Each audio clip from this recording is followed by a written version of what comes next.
We had a huge increase in national housing inventory this week, and we're up to nearly 40% more homes on the market than we had last year. We also had a nice big rebound in the number of new listings this week. We should have passed the peak of home prices for the year, and we should be seeing less and less new listings every week. And overall, we should be seeing the market cooling off for the rest of the year. Housing inventory in Texas specifically is growing very quickly, and even in Dallas-Fort Worth, we're pretty much all the way back to where we were in 2019. But prices haven't dropped. Why is that? We're covering all of this and much more in this week's market update. My name is Michael. I'm a real estate agent here in the Dallas area, and every Monday I give you a weekly update covering all of Dallas and Collin counties as well as the national market. We're looking for trends. We're tracking mortgage rates as well as mortgage purchase applications, as that's our best leading indicator to what demand will look like 30 to 90 days from now. We're looking at things like median list price, days on market, how many homes are having price decreases, what's inventory looking like, and if you stick around till the end, it's my favorite part. It's the top 10 ranked hottest and coolest cities and zip codes in all of Dallas and Collin counties. If this sounds like something you're into, make sure and hit the subscribe button. And if you're looking to buy or sell in the Dallas area, whether it's next week or next year, I'd love to connect. I've helped every one of these yellow dots find their little piece of Texas, and I'd love to help you too. Just call, text, or shoot me an email. All that info is in the description below. Okay, today is July 22nd. Let's see what the data is telling us this week. And if this is an old video, you can click the playlist here and it'll take you to the latest weekly market update. First up is market news. As I said, Texas housing inventory has jumped 40.8% in the last year. And that number is just comparing the second quarter of 2023 to 2024. So we're just looking at April through June of these 2 years. But prices statewide have remained pretty much flat. How can that be? Doesn't inventory going up mean that supply is outpacing demand? If supply is going up, shouldn't prices be going down? So supply is just one metric, and historically, generally speaking, the metric that has been used to determine whether we're in a buyer's or a seller's market has been months supply. The months supply metric works like this. If no more listings came onto market at the current pace of sales, how long would it take the market to completely run out of homes? So, a simple example. If there are 50 homes on the market currently, and we've been selling an average of 10 homes a month, then it would take 5 months to sell through those 50 homes, assuming no new listings are coming onto market. So in this case, you would say we have a 5-month supply. And historically, if you're at a 6-month supply, that's considered a totally balanced market. Anything above 6 months supply is considered a seller's market, and below is considered a buyer's market. So remember this as we examine these Texas markets moving forward. 6-month supply is considered balanced. So statewide in Q2, we grew from just 3.1 months supply to 4.6 months supply. That's just from last year to this year. And this is the highest amount of supply we've had statewide in the last 8 years. Yet in the same time period, median home prices still rose 0.6% to $345,000. And it's important that home prices rose because total sales were actually down 3%. So I have to keep saying this. We are and have been at record low demand because of these high rates. And that's the whole purpose of the high rates. It's to kill demand. But you have to understand prices are still going up even with absolutely no demand. And it's looking very likely that our first rate cut is going to happen in September. And slowly from then on out, demand is going to grow and grow. The same way that housing inventory is growing right now because of these high rates killing demand, once rates drop, housing demand is going to grow and grow in the same way. So we have 3% less sales. We have the highest inventory in 8 years, a crazy slow market, and even with all that, prices went up 0.6% statewide. But let's zoom in on some of these metros. In the Dallas-Fort Worth metro, active listings increased by 44.7%. That's a huge jump. But when you look at the month supply, that only gets us up to a 3.8 month supply. So if 6 months supply is a balanced market, 3.8 months is still firmly a seller's market, which is why even though our inventory increased almost 48%, prices are still going up. We're still firmly in a seller's market, even with all of that inventory. So even though inventory has blown up, there are still enough buyers, even at this record low demand, to keep prices from coming down. And this is without any rate cuts yet. That's because according to the 2023 census data, the DFW Metroplex is the #1 fastest growing in the entire country. So let's compare this and see how some of the other areas of Texas are doing. So again, Dallas has 3.8 months supply. Houston goes up to 4.2 months, so quite a bit slower than Dallas. Austin is up to 4.8 months. San Antonio is all the way up to 5.2 months. So they're getting very close to a balanced market. And I want to say something very important here. If you're looking for a market to invest in, if you go look in a market like San Antonio, you're going to have a much easier time finding something that cash flows. But this is the reason why. Their market is much softer than DFW. So you can buy some cash flow there, but you're almost in a buyer's market as it is. In my opinion, I would take less cash flow and buy in the hotter market because all the real money is going to be made on the appreciation down the road. So San Antonio is close to a balanced market, but there are already plenty of areas in Texas that are already firmly a buyer's market. Down south and along the Gulf Coast, we've got Brownsville at a 7.2 month supply, Corpus Christi at a 7.1, and McAllen at a 6.8 month supply. So long story short, you can never look at just one metric. You can't say inventory is going up, so prices have to come down. Supply is way up, and even with demand way down, here in DFW, we are still firmly a seller's market. Okay, moving on, let's start with national housing inventory. This week, we had a huge increase of 16,910 more homes for sale in the country.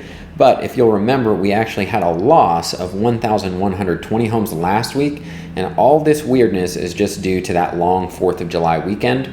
So if you were to average out the last 2 weeks, it would actually average out to be a totally normal increase of 7,895 homes per week increase. So instead of panicking last week thinking we were dropping and then thinking we have a huge increase this week, just think things have been normal, around 8,000 homes more per week. So this gets us up to 668,383 homes available for sale in the entire country. This is 39.5% more than we had last year. For context, the absolute bottom in 2022, we only had 240,000 homes for sale. The peak of last year, we had 570,000 homes for sale, and this same week in 2015, we had about 1.2 million homes for sale. So we're up more than double from the 2022 bottom, but still need to nearly double again to get back to a normal market. But we're getting closer every single week, which is great news. Now we're looking at new listings data. So same as the inventory data, we had a big crash last week, but we said don't panic. That's 1 week and it's a holiday. As you can see, we rebounded right back to what looks totally normal. And the long story short here is to get back to a balanced market, we're gonna need more people listing their homes than this. We are up from 2023, but we are still below where we were in 2022. And to be at a normal market, we're gonna have to be quite a bit above 2022. So better than last year, nowhere close to where we need to be. Then also, as you can see on the chart, you can expect less and less new listings every single week for the rest of the year. We are now entering our seasonal decline, which means you may see inventory continuing up a little later into the year, but as a home buyer, that does not mean you're gonna have more homes to choose from. So if you're wanting to be picky and you're passing on good homes right now thinking something better could come later because there could be more inventory, that's not how it works. What happens is all the houses you already don't want are still going to be on the market, along with some other houses that you also don't want, and all those houses are going to be sitting on the market, stacking up inventory, having price drops, but they're not going to benefit you at all. The reality is you're going to have less new options to choose from, which means less good houses to choose from every week until the end of the year. So I would not be picky. If there is a home that is good that fits your needs, I would buy it. Okay, now we're looking at pending sales. You can see we have just 1% more single family homes under contract now compared to last year. And we have just been slightly above last year's numbers all year long. And it's actually pretty surprising that we're having more sales this year comparing we're having quite a bit less people applying for mortgages. I'm talking about on average like 15 to 20% less people applying for mortgages all year long, yet somehow we're having more sales. And actually, I'll show you here in a minute, in Dallas and Collin County, pending contracts are quite a bit higher and are still climbing. I saw that today and I was pretty surprised. But we'll get there in a minute. For now, we're looking at the percent of properties with price decreases. Looking at the national chart, 38.6% of homes had a price cut this week, and that's almost no change from last week. We were at like 38.4 or something. And you can tell even just by looking at this line that it's definitely decelerating. So I'm interested to see how high it'll go this week. It's normal for it to be going up all the way through November, but it does look to be flattening out certainly earlier than 2022. It's seeming to come closer to a 2023 curve. So we may not even get as high as 2022's number of price reductions, even though we started way earlier in the year. But last year we got as high as 39.2%. The year before we got as high as 43.2%. And it's totally normal for a third of homes all year long to have a price cut before they sell. Okay, moving on from that, we're looking at mortgage rates. We started last week way down at a 6.81. That was awesome. And we got as high at the end of the week as 6.89. And that's actually where we started. It's already printed today. 6.89 again here on Monday. So still firmly below 7%. That's the great news. And like I said last week, I do think we're going to hang somewhere around that 6.8 to 7%, at least until we get another inflation report or a job loss report, some other report that shows we're trending in the right direction for a rate cut. Outside of that, I think we're going to stay between 6.8 to 7. And then looking at mortgage purchase applications, this week we saw a 2.7% decrease in the number of people applying for mortgages. Of course, that is almost no change. You can see we've been in a very tight range all year. And I should also say we had all these 4 weeks of positive growth, but that's not going to show up in the sales data until further down here, until probably over the next month or so, because you got to remember this is a leading indicator for 30 to 90 days out. So the sales data you're seeing right now is what was happening on this decline, and what you'll see probably for the next month is going to be when demand was increasing. So just something to keep in mind. A little bit less demand this week, still firmly in this range. And there's no reason to believe that mortgage demand is going to grow significantly with rates this high, which is why you still see a ton of new construction being offered anywhere from 4.5% up to 5.99% rates. That's where demand is for home buyers. At the point that mortgage rates get below 6%, we're going to see real demand coming into the entire market. But as of now, it's still only for new construction. And what you have to understand is if we were to get back to this number right here, in the number of people applying for mortgages, just to get back to 2022's numbers, that would be a 48% increase in the number of people applying for mortgages. 48% more people. And 2022 was a very low demand year as it is. So in order to get back to a normal market, we would be even higher than this. We would be seeing like twice as many people applying for mortgages. So that's just to show you this is how suppressed demand is right now. Okay, before we move on to the local market data, if you're considering buying a home in Texas in 2024, two things.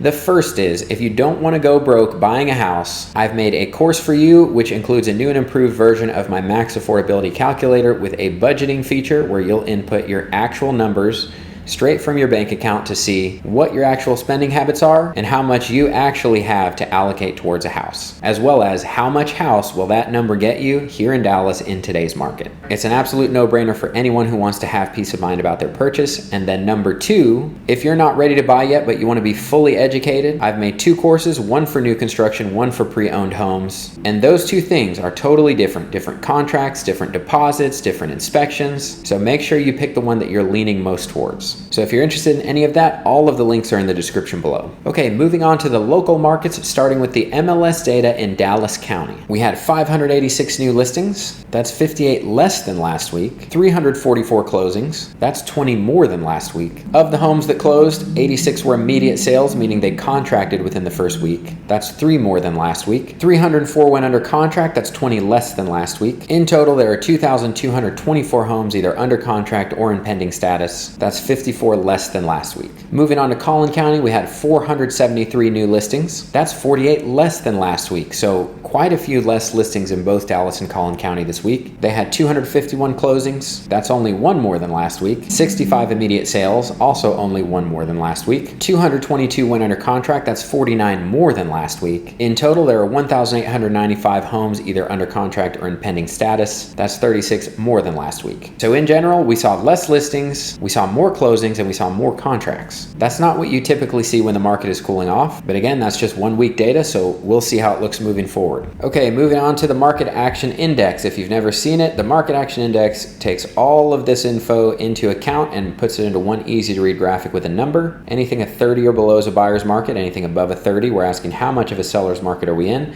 And we are where we've been for a while. We just have a slight seller's advantage. We're a 41, which is quite a bit above 30. And it says slight seller's advantage, but this is pretty firmly a seller's advantage. But let's take a look. Okay, median list price has remained for the last few weeks just about that 440 number. And just for context, what should be happening from here on out is the market should be cooling off. So prices should be coming down a little, days on market going up, all of that. Because we're here at the end of July. Most people who needed to move in the summer before the school year, they've already done it. They've already contracted. They're going to be closed and moved in before. So now transaction volume should be slowing down. So yes, prices came down a few weeks ago. Median price of new listings barely dropping out below that range that it's been in. Average days on market holding steady. Median days holding steady from last week. Number of homes having price decreases, of course, climbing, but very slowly, just like the national market. Inventory continuing to climb. That's the good news. That's the number that we need to go up. Rents seem to be going up. That's interesting. And of course, the Market Action Index just shows that we're cooling off, although we didn't really cool off off from last week. We actually heated up 0.01 from last week, so no change from last week. But all we're looking at here is, are things looking normal? Yes, they're absolutely looking normal. Now let's look at Collin County. Collin County, as we've been talking about, has been cooling off quite a bit earlier. My theory is it's because there's a ton of new construction. So if you have an older home in your listing, you're still competing with new construction. You're trying to get a similar price, but you can't offer the good incentives. So that's just my opinion why things have slowed down here. But median list price it dropped out a few weeks ago from that range it had been in. Had another little drop this week, but it's obviously trending down. Average days on market stayed the exact same at a 63. Median is holding steady at a 42. Number of homes having price decreases is quite a bit higher, although, yeah, small change this week, 51.72 to 51.96. Inventory still heading up. That's good news. Rents have been holding steady, and overall, the market action index, they're at a slight seller's advantage, but quite a bit cooler than Dallas. They're at a 38. Remember, a 30 is a buyer's market. So all that we're seeing here, things look nice and normal. So let's go ahead and move on to the top 10 ranked hottest and coolest cities and zip codes in all of Dallas and Collin County. And this is ranked using the same market action index number we just talked about, but actually real quick, I wanted to show you the pending sales. So check this out. Here in Dallas County, so you can see the previous few years, we should have started a decline now. Maybe flat to a decline. And instead what's happened, if you look at this black line, let me turn these off. If you look at the black line, we're actually heading up the last couple weeks from 1864 all the way to 1,909 pending sales. If we look at last year, we can see we had a spike before, but then we just trended down. So instead of trending down, we're still climbing somehow. And if we compare to 2022, they also were trending down at this time.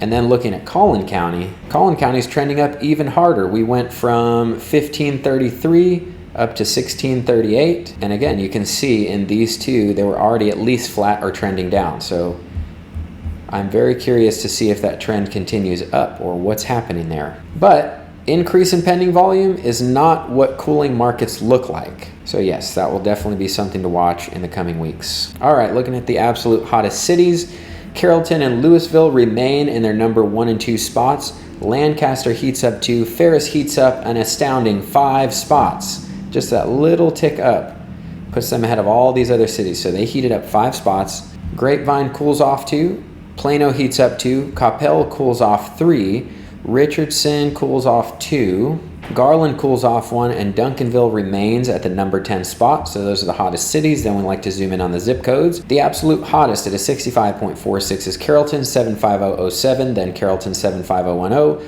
Louisville 75067, Carrollton 75006, Hutchins 75141, Garland 75044, Dallas 75244, Plano 75093, Garland 75042, Grand Prairie 75050. So if you have a house in one of these, congratulations, you can sell for top dollar. You're at a minimum 53.18, and on the top end 65.46. These are very hot markets. Now moving on, same thing but for buyers markets. The absolute coolest this week is Van Alstyne, which cooled off 1 to get there. Sunnyvale cooled off 1 to get to the number 2 spot. Leonard went from the absolute coolest up to number 3, though nothing really to write home about, as all 3 of these are still buyers markets. Then leaving the buyers market as we get above 30, actually Prosper, Lavon, Rockwall, Salina, Anna, and Royce City all remained in their same positions from last week. The only difference is Melissa, which was number 10, got knocked off and replaced by Whitewright this week at a 34.45.